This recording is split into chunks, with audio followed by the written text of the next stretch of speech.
Je rappelle brièvement ma théorie de la double causalité ou de l'espace-temps flexible, ce qui revient au même. Donc c'est l'idée que le futur est déjà réalisé dans l'avenir, mais qu'il peut changer, un peu à la manière du tracé d'un GPS, qui peut changer aussi bien dans l'avenir, lorsqu'on modifie les conditions finales, la destination, que dans le présent, lorsqu'on ne suit pas le tracé et que le tracé est automatiquement recalculé. C'est-à-dire qu'à tout moment, le tracé nous montre un futur déjà réalisé dans le sens où c'est effectivement ce que nous allons vivre si rien ne change, mais il peut changer de deux façons différentes. D'une part sous l'influence du soi, au niveau des conditions finales, et d'autre part sous l'influence du moi, de la conscience, du libre arbitre, dans le temps présent. Alors l'idée que la conscience puisse agir sur notre réalité est un peu délicate pour les scientifiques en général, parce qu'ils sont en général enfermés dans une vision matérialiste de la réalité qui consiste à penser que l'espace existe réellement et qu'à l'intérieur de cet espace se déplacent des objets dans le temps et qu'on voit mal comment la conscience qui, dans un tel modèle, serait le produit du cerveau, pourrait agir sur notre réalité. Donc ça paraît complètement farfelu. Si on renverse complètement la perspective et qu'on ne met pas la matière en premier, mais la conscience, finalement, on s'aperçoit qu'on peut avoir une vision du monde à la fois plus rationnelle, plus cohérente, et qui autorise l'idée que la conscience pourrait agir sur la réalité. La physique confirme aujourd'hui, au travers de ces différentes découvertes, que ce soit au niveau de la mécanique quantique qu'au niveau de la relativité, par exemple les ondes gravitationnelles. Donc la physique nous confirme que l'espace n'existe pas du tout tel qu'on le perçoit. D'accord ? Donc, parce que l'espace, il est non local, temporellement, il est à la fois spatialement non local et temporellement non local. C'est-à-dire que deux points de l'espace et du temps peuvent être reliés sans que la causalité intervienne dans ce lien. Il est pixelisé, entre guillemets, à son échelle intime, à l'échelle de Planck, c'est-à-dire que on ne peut pas descendre en dessous d'un certain atome d'espace, disons. Il est troué dans les trous noirs, il est courbé, et c'est bel et bien l'espace qui s'engouffre vers un point dans un trou noir et non pas la matière. Et surtout, il est en vibration. Donc, à travers les ondes gravitationnelles qui sont des vibrations de l'espace. Et donc, on ne peut plus véritablement considérer cet espace comme un espace. Et il vaut mieux prendre le positionnement qui consiste à dire que, en fait, c'est la conscience qui, à travers le cerveau, génère cette sensation d'espace qui, en réalité, n'existe pas réellement. C'est-à-dire que c'est la conscience qui produirait notre sensation d'espace, y compris de temps et de matière. Si on se remémore par exemple l'allégorie de la caverne de Platon, si on pense au film Matrix, si on pense aux théories de la simulation qui sont en vogue aujourd'hui, par exemple aux États-Unis, chez Elon Musk, mais également chez de grands scientifiques, si on pense à la réalité augmentée, etc., on se rend compte que la réalité n'a pas besoin d'être réelle pour nous paraître réelle. Et puis après tout, on n'a pas la preuve que l'espace existe. On n'a pas besoin que l'espace existe réellement, on n'a pas besoin que la matière existe réellement à l'intérieur de cet espace. On n'a pas besoin que de postuler que la matière puisse, on ne sait pas comment, produire un jour ou l'autre des cerveaux, et on n'a pas besoin de postuler que le cerveau puisse produire la conscience, ce qui relève après tout de la pensée magique. Et donc si on rapporte tout à la conscience, on n'a pas besoin de ces 4 postulats. On a seulement besoin de dire que la conscience produit nos sensations d'espace, de temps et de matière à partir d'un univers d'informations décrit par la physique qui n'a rien à voir avec ce qu'on perçoit et qui posséderait 11 ou 12 dimensions, et non pas seulement 4 comme la physique nous le présente habituellement, excepté dans certaines théories comme la théorie des cordes. Donc cette vision selon laquelle c'est la conscience qui crée nos perceptions d'espace, de temps et de matière, elle est confirmée par le modèle holographique de l'univers qui nous dit que notre réalité pourrait très bien se présenter objectivement sous la forme d'une information stockée dans une surface et qui serait perçue par nous comme une information qui serait à l'intérieur d'un volume, d'un espace, mais la physique n'a pas besoin que l'on postule l'existence réelle de cet espace, et on peut décrire toute la réalité à partir de l'information d'une surface. Et donc à partir de là, on peut commencer à confirmer, donc à comprendre que la conscience, c'est bel et bien la conscience qui produit l'espace, c'est bel et bien la conscience qui serait même l'espace. Et auquel cas, quand on parle de vibration de l'espace, on devrait plutôt parler de vibration de la conscience.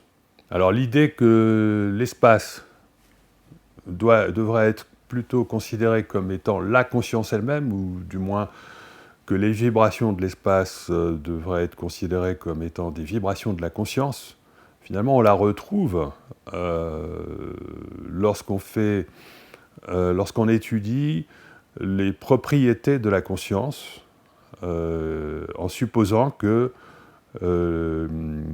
possède le libre arbitre. Parce que si le futur est déjà réalisé, le libre arbitre consisterait à modifier ce futur, donc à modifier le tracé GPS qui nous emmène vers ce futur.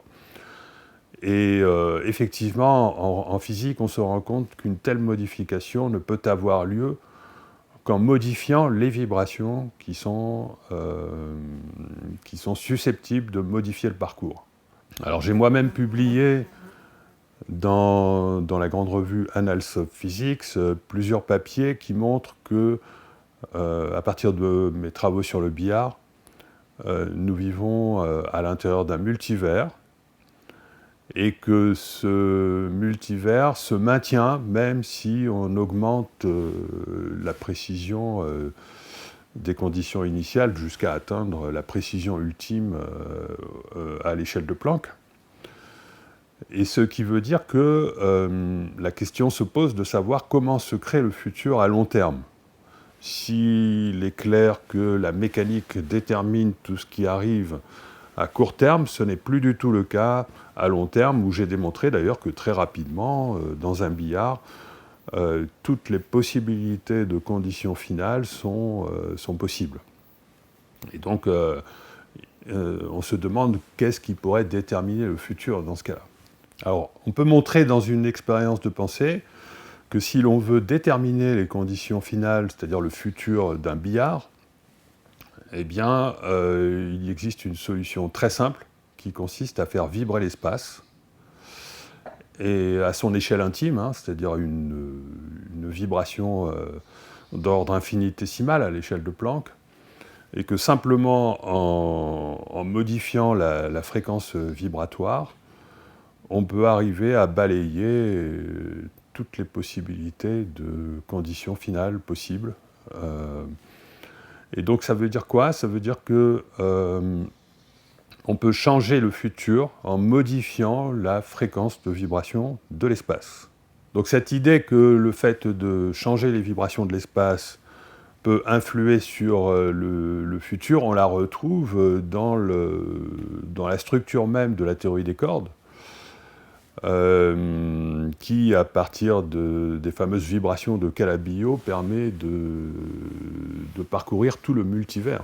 On la retrouve également dans la théorie de la conscience quantique de Roger Penrose, qui relie ce qu'on appelle la gravité quantique, et donc les vibrations associées à la gravité quantique, à la réduction des états quantiques dans le cerveau.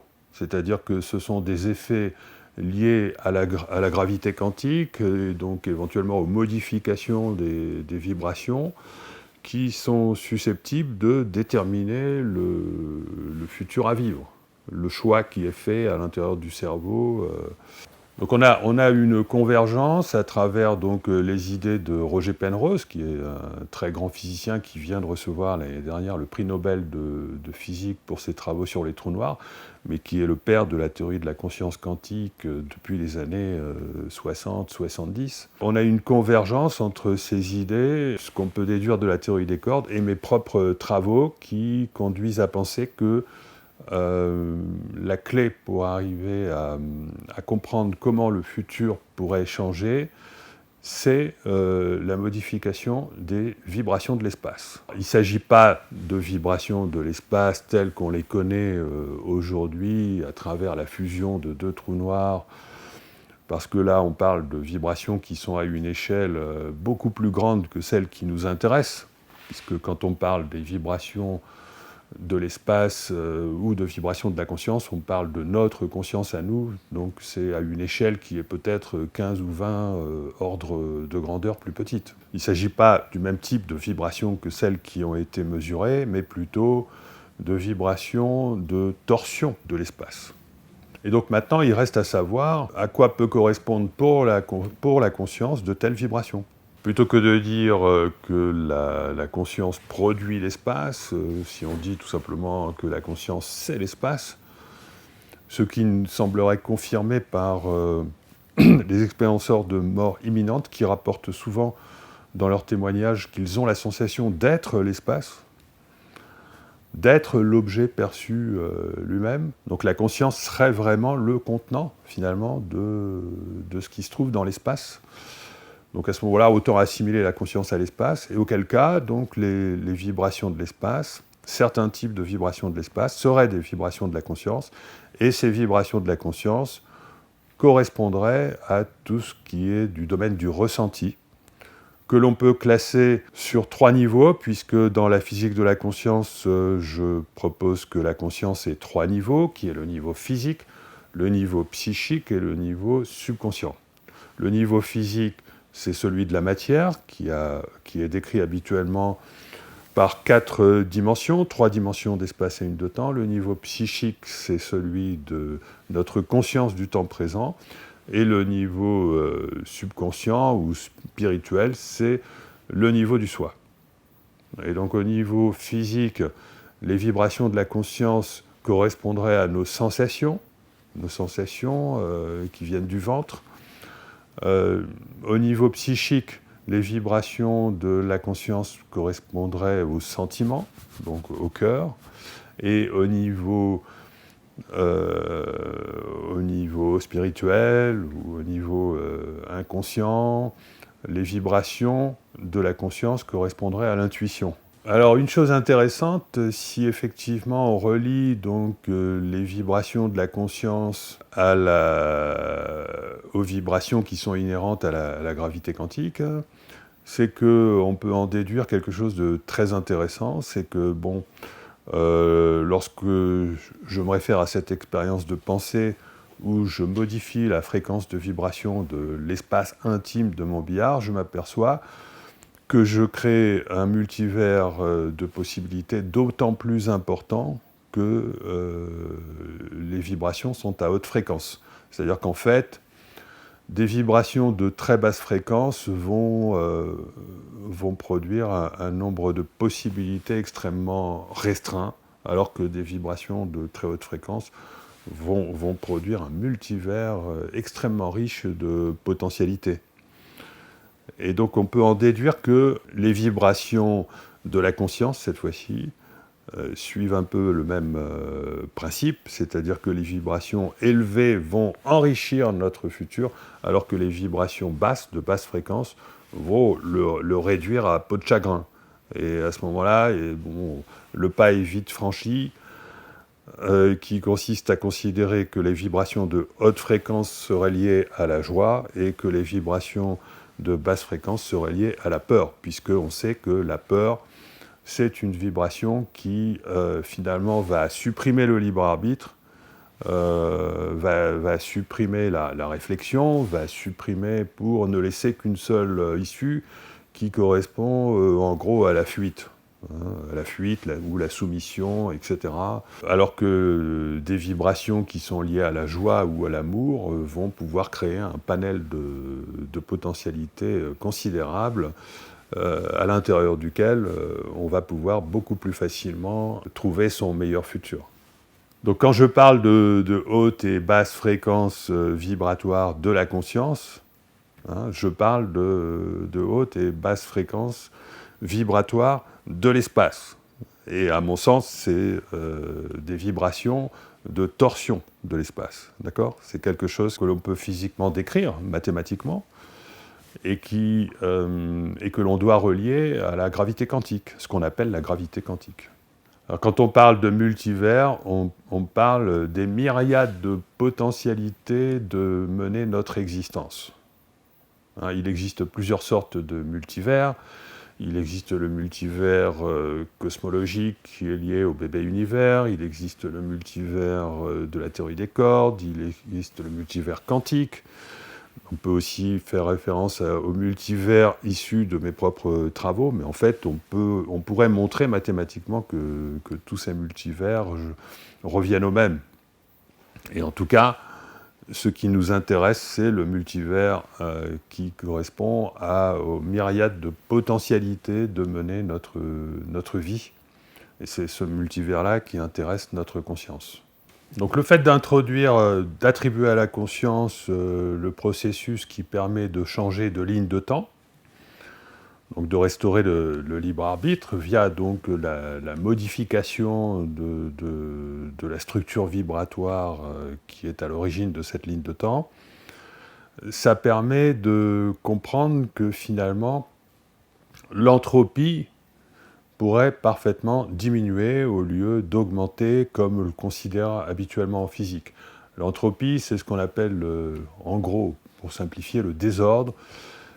Et aujourd'hui, on considère généralement que l'entropie d'un système isolé ne peut qu'augmenter dans le temps, auquel cas, on ne sait pas du tout expliquer les processus cycliques qui sont liés au vivant. Alors ce qu'on dit en général, c'est que le vivant a la capacité de maintenir son entropie faible parce qu'il ingère, il ingère des informations extérieures, parce qu'il se nourrit d'énergie, mais on n'a pas le mécanisme qui nous expliquerait comment, à partir d'informations extérieures, à partir d'énergie, on pourrait maintenir son entropie faible. Ça reste un mystère pour la physique et aussi pour la biologie, bien sûr. Et donc, pour résoudre ce mystère, on a maintenant donc, la possibilité de considérer que c'est la conscience, justement, qui permet de maintenir l'entropie faible du vivant. On a découvert le principe MEP, maximum entropie production, donc c'est-à-dire qu'il est démontré que les systèmes vivants sont capables de maintenir leur entropie faible, mais on n'a absolument aucune explication sur le processus qui permettrait de comprendre comment, à partir de l'énergie, on pourrait maintenir donc, l'entropie faible d'un organisme. Et donc moi je postule que c'est la conscience qui est chargée de ce processus, parce que la conscience, elle a en quelque sorte une vision du potentiel à vivre, et elle va automatiquement choisir le potentiel qui la maintient en vie. Et on peut comprendre encore mieux cette affaire de la conscience qui permet de changer de ligne temporelle en faisant appel à la théorie de l'univers cyclique. Alors la théorie de l'univers cyclique dont je parle, c'est une théorie de l'univers cyclique à toutes les échelles. C'est-à-dire qu'il y aurait un mécanisme cyclique d'évolution de la réalité à l'œuvre à toutes les échelles de l'univers. Si on considère par exemple ce qui est en haut et comme ce qui est en bas, on peut essayer d'aller voir comment ça se passe à l'échelle cosmologique pour en déduire qu'est-ce qui se passe à notre échelle. La conscience produirait les processus cycliques à toutes les échelles. Or, à l'échelle cosmologique, on est capable d'observer la possibilité d'un processus cyclique extrêmement intéressant, qui a été d'ailleurs proposé par, à nouveau, le grand physicien Penrose, qui propose la cosmologie cyclique conforme, en disant qu'on pourrait lire dans les conditions initiales de l'univers liées au Big Bang, des informations qui seraient finalement relatives à notre futur le plus lointain. Alors moi, j'ai une autre approche qui consiste à faire appel aux résultats les plus récents de la physique moderne, et notamment aux travaux d'Ashtekar, repris par Rovelli, qui nous disent qui ont calculé mathématiquement que l'information qui est avalée par les trous noirs se retrouve dans un futur lointain d'un autre univers par le biais de trous blancs. Alors, les trous noirs dans le passé joueraient le même rôle que les trous blancs dans le futur. Or, j'interprète le multivers comme non pas un ensemble d'univers séparés, mais un ensemble d'univers qui correspondent aux multiples potentialités de notre futur. Et donc il faut interpréter donc, cette histoire d'information qui se retrouve dans le futur d'un autre univers comme de l'information qui se retrouve dans l'un de nos futurs potentiels de notre multivers. Donc c'est quelque chose qui nous concerne. Et donc à ce moment-là, on peut comprendre que, en resituant tout par rapport à la conscience, et donc en disant que, puisque le futur est déjà réalisé, autant le considérer comme étant de l'information qui vient vers nous, c'est-à-dire que le futur descend vers nous. Donc l'information du futur descend vers nous, elle descend dans le passé, elle est recyclée par les trous noirs et finit par se retrouver, partiellement ou en totalité, on ne sait pas, dans le futur de notre univers, qui pourrait être un futur que l'on pourrait atteindre. À ce moment-là, cette théorie de l'univers cyclique nous donne une explication à la fois à l'existence du soi et à la fois à l'existence de la rétrocausalité. Parce qu'on peut, à ce moment-là, considérer que il y aurait donc deux instances de nous-mêmes, le moi et le soi. Le moi qui œuvre dans le présent à la création de son passé, et le soi qui œuvre dans l'univers au-delà des trous noirs à la création de notre futur. C'est-à-dire que pour créer notre futur, il faudrait capter la vibration du soi, et à partir du moment où on a capté la vibration du soi, on a modifié donc notre futur. Et à ce moment-là, une rétrocausalité intervient pour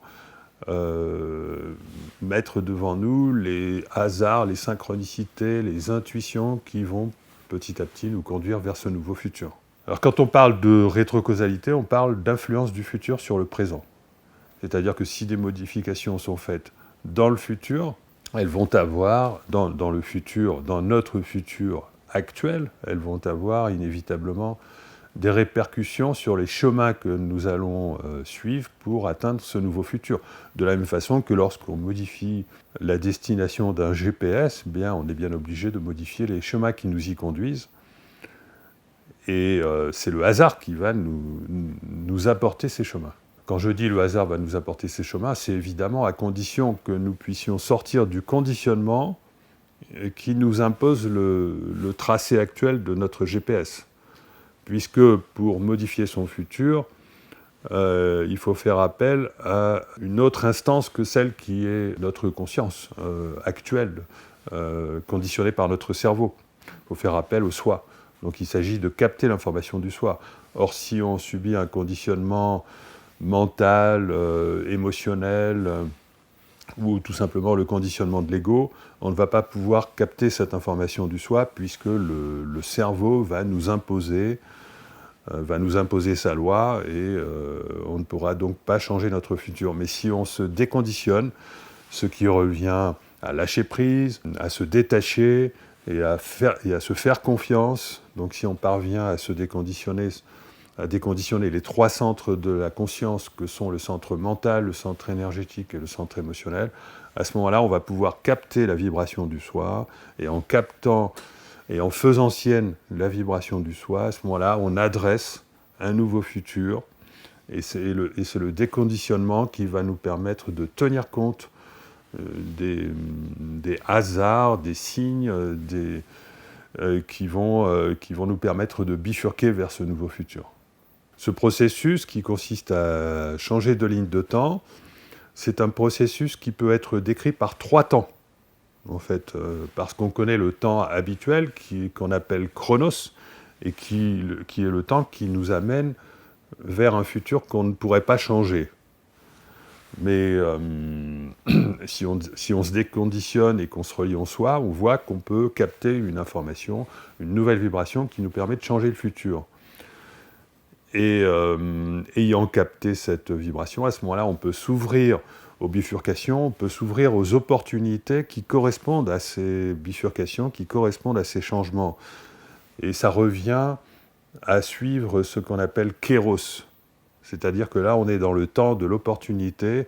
Au lieu de continuer d'aller vers Chronos, on suit Kéros, c'est-à-dire qu'on saisit l'opportunité de changer de ligne temporelle. Et si on poursuit ce processus, c'est-à-dire que si on suit Kéros de nombreuses fois de suite, eh bien on peut finir par atteindre Aion, qui est le nouveau cycle vers lequel notre soi veut nous emmener. Et donc on a 3 temps qui sont à l'œuvre, et on s'aperçoit que finalement, donc on a le temps physique ordinaire, qui n'est pas véritablement un temps d'évolution, puisqu'il nous emmène simplement vers quelque chose qui est déjà là, et qu'on ne pourrait pas changer. Mais on a le véritable temps de l'évolution du moi, qui est le kéros, et qui consiste à s'ouvrir aux opportunités. Et on a le temps de l'évolution du soi, puisque c'est le soi qui choisit notre futur, et qui est Aion, et qui est par le biais d'Aion, c'est le temps cyclique, c'est-à-dire que c'est le temps du soi qui cherche à nous conduire vers un nouveau cycle. Quand je parle de hasard, ce sont les événements qui se produisent par hasard et qui ont une certaine étrangeté qu'on ne sait pas expliquer. Donc on peut les classer de 2 façons. Soit on considère que cette étrangeté est purement liée à un déterminisme qu'on ne comprend pas. Soit on considère qu'il n'y a pas de déterminisme dans cette étrangeté du hasard, et on considère que c'est une coïncidence. Et soit on rajoute le fait que ce hasard est lié à notre état de conscience, et dans ce cas-là, on appelle ça une synchronicité. Donc le fait de donner un sens au hasard, et que dans le cas où c'est justifié, on appelle ça une synchronicité. Dans le cas où le hasard pourrait avoir effectivement un sens, mais on ne le comprend pas, on appelle ça une coïncidence. Et dans le cas où le hasard correspond à un événement pour lequel il n'y a aucun sens rationnel à rechercher, à ce moment-là, c'est tout simplement du hasard. Le hasard, oui, le hasard n'existe pas. Finalement, le hasard n'existe pas parce qu'il y a trois sortes de hasard. Il y a le hasard qui est issu tout simplement de notre ignorance des causes, donc c'est un faux hasard, donc il n'existe pas. Il y a le hasard qui est issu des coïncidences qu'on ne sait pas expliquer, mais qui sont dues à une influence du futur. Et il y a les hasards qui sont des coïncidences qui sont liées à notre état de conscience, et qui sont là aussi dus à une influence du futur. Donc à aucun moment on a un hasard qui serait véritablement, tel que le disait Einstein, un dieu qui joue au dé ou qui se promène incognito. Donc ce hasard-là n'existerait pas. Donc la théorie de l'univers cyclique que je propose, et qui consiste à interpréter donc l'information avalée par les trous noirs, par une information qui finalement va se retrouver après une éventuelle sélection dans un futur potentiel qui nous concerne. C'est quelque chose que l'on peut presque prouver par des résultats de la physique moderne, mais aussi en considérant mes propres travaux et en essayant de concilier tout ça. Prenons par exemple le modèle holographique de l'univers tel qu'il est décrit par la physique aujourd'hui. Il y a plusieurs versions, mais bon, il y a 3 versions différentes, mais dans ces 3 versions, on peut aboutir aux mêmes conclusions. Prenons la version la plus simple qui consiste à attribuer les 10 dimensions de l'espace-temps de la théorie des cordes à 5 dimensions qui seraient dans notre univers et à 5 autres dimensions qui seraient dans l'univers ou on ne sait quoi, qui se trouve au-delà de l'horizon des trous noirs. Donc ça, c'est le modèle holographique, et auquel cas on ne dispose que de 5 dimensions pour décrire notre espace-temps. Or, j'ai personnellement démontré que 5 dimensions pour décrire notre espace-temps, c'est totalement insuffisant parce qu'on en a besoin d'au moins 4 de plus pour arriver à décrire les conditions finales de notre univers. Et même la théorie des cordes a besoin de 10 dimensions pour décrire un espace-temps déterministe. Donc si on veut conserver à la fois donc, ce modèle holographique, et si je veux maintenir mes propres conclusions, on a un problème puisque le nombre de dimensions qu'on attribue au versant actuel de notre univers, c'est-à-dire à notre espace-temps, serait insuffisant. Et la seule solution pour résoudre ce problème, c'est tout simplement d'attribuer l'information qui se trouve au-delà de l'horizon des trous noirs, c'est tout simplement de la relier à notre futur.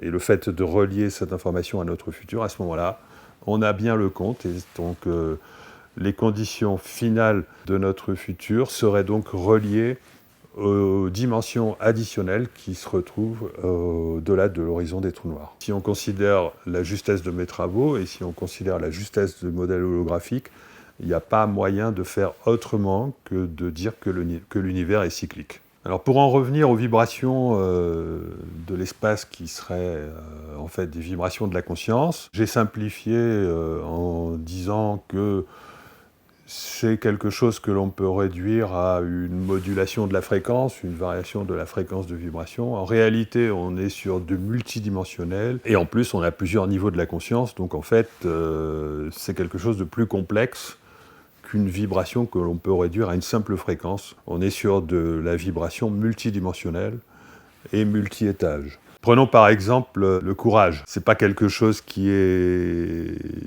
peut être décrit par le mental. On est sur un ressenti, sur une émotion qui se décrit sur plusieurs niveaux. Parce que pour avoir du courage, il faut avoir, comme on dit, des tripes. Donc ça implique des sensations au niveau du ventre, ça implique des sentiments, ça implique du cœur et ça implique l'intuition qui nous conduit à cet acte. Donc on est sur quelque chose qui est très riche. Et je pense que c'est justement cette richesse faisant appel aux 3 niveaux de la conscience qui produit toute la créativité du courage. Si on prend l'exemple de la peur, au niveau du cerveau, au niveau intuition, il n'y a pas beaucoup d'informations. Au niveau sentiment, il n'y a pas d'informations non plus. On est juste sur quelque chose qui nous prend aux tripes. Et là, on peut mieux comprendre pourquoi finalement la peur ne permet pas de créer un futur nouveau. Donc on reste bloqué sur l'ancien ou tout simplement sur un futur qui nous est imposé par d'autres que nous-mêmes. Alors parmi les vibrations très riches, autres que le courage par exemple, on a la vibration de souveraineté du soi. C'est-à-dire que lorsqu'on se relie à son soi, Lorsqu'on se sent relié à son soi, on ressent la joie qui accompagne cette vibration et ça se traduit par la sensation de souveraineté. Cette souveraineté nous guide pour savoir dire non, cette souveraineté nous guide pour finalement ne pas subir le conditionnement d'autrui et pour finalement ressentir intuitivement exactement ce qu'on doit faire pour exister tel qu'on se conçoit. Et comme c'est une vibration associée à la joie, dans laquelle la joie d'exister, la joie d'être, de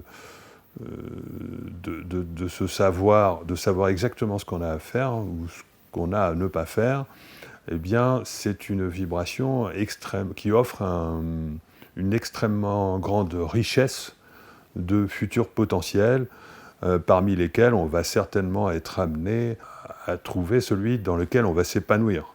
Alors que la vibration de soumission, qui est une vibration qui est subséquente à celle de la peur, c'est une vibration qui va automatiquement geler notre futur, enfin geler les possibilités nouvelles et nous emmener vers un futur qui est imposé par d'autres que nous-mêmes.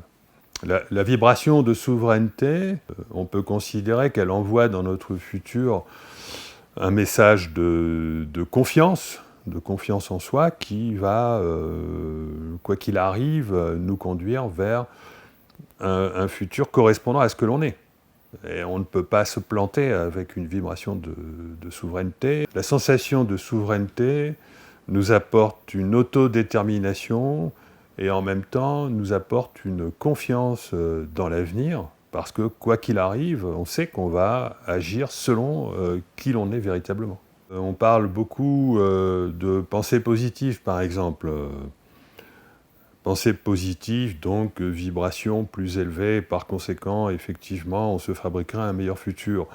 Mais lorsque la société nous impose une situation complexe, qui, comme à l'heure actuelle, par exemple, ne permet pas franchement de naviguer en eau autre que trouble, on a besoin de sortir de la pensée positive, de récupérer sa souveraineté et de savoir affronter les eaux troubles. Avec la pensée positive, on ne va pas savoir affronter les eaux troubles puisqu'on va chercher à les éviter, alors qu'il ne s'agit pas de les éviter, il s'agit au contraire d'entrer dedans et de trouver la bonne voie. Donc la pensée positive n'est pas quelque chose qui est adapté, en tout cas à la situation mondiale actuelle. Il est plus juste d'abord déjà d'avoir de la compassion pour les personnes qui ont des difficultés plus importantes que la nôtre du fait que justement elles n'ont pas cette vibration de souveraineté. Donc il faut savoir être solidaire parce que ce qui arrive est quelque chose qui crie des appels à l'aide et donc on ne peut pas rester dans la pensée positive à partir du moment où on a un rôle à jouer qui implique une solidarité.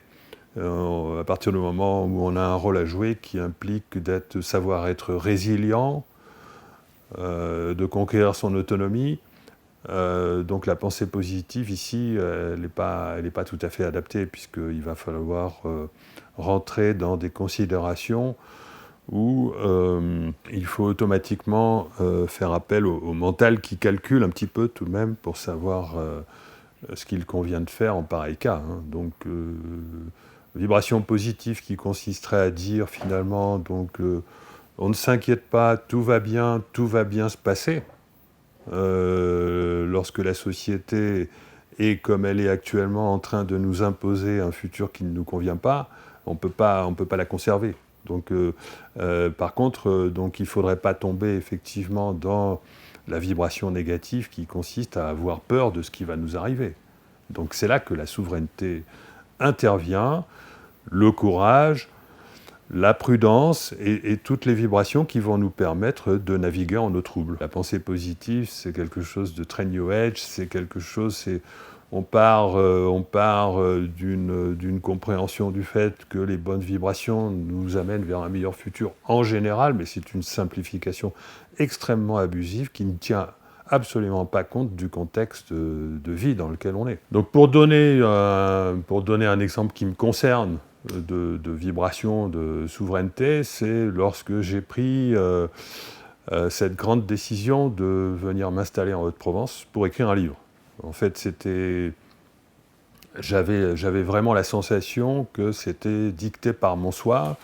J'avais la joie qui accompagnait cette sensation que je devais faire ça. Et c'était un petit peu inébranlable. Et même si ça n'avait pas lieu, tout de suite, j'avais quand même la certitude que j'avais tout mon temps. Ça pouvait se faire à ma retraite, dans 10 ans. Mais le simple fait de savoir que j'allais faire ça me rendait heureux. Et en fait, finalement, je l'ai fait beaucoup plus rapidement que ce que j'imaginais. Je considère que cette vibration que j'ai ressentie, d'avoir une telle confiance dans un futur que l'on s'est déterminé pour soi-même, avec la joie qui accompagne la sensation d'être soi, c'est quelque chose qui est terriblement efficace pour créer un nouveau futur. Oui, j'ai eu la confirmation que j'ai été emmené vers cette destination, de trouver cette maison, et d'écrire finalement tous mes livres par le fait que ce sont des synchronicités très impressionnantes qui ont à chaque fois ponctué le trajet qui m'a conduit à réaliser tout ça. J'ai eu la confirmation du fait que cette vibration de souveraineté qui m'orientait vers la certitude que j'allais réaliser ces rêves venait bien de mon soi, puisque je les ai réalisés grâce à de multiples synchronicités tout à fait impressionnantes qui sont venues confirmer le fait que j'étais guidé par Kéros pour aller vers Aion, c'est-à-dire le nouveau futur choisi par mon soi. Le mot de la fin, c'est ce que je ne cesse de répéter dans mes livres et conférences depuis le grand virage, c'est qu'on n'est pas conduit vers son meilleur futur par son mental, mais par son cœur.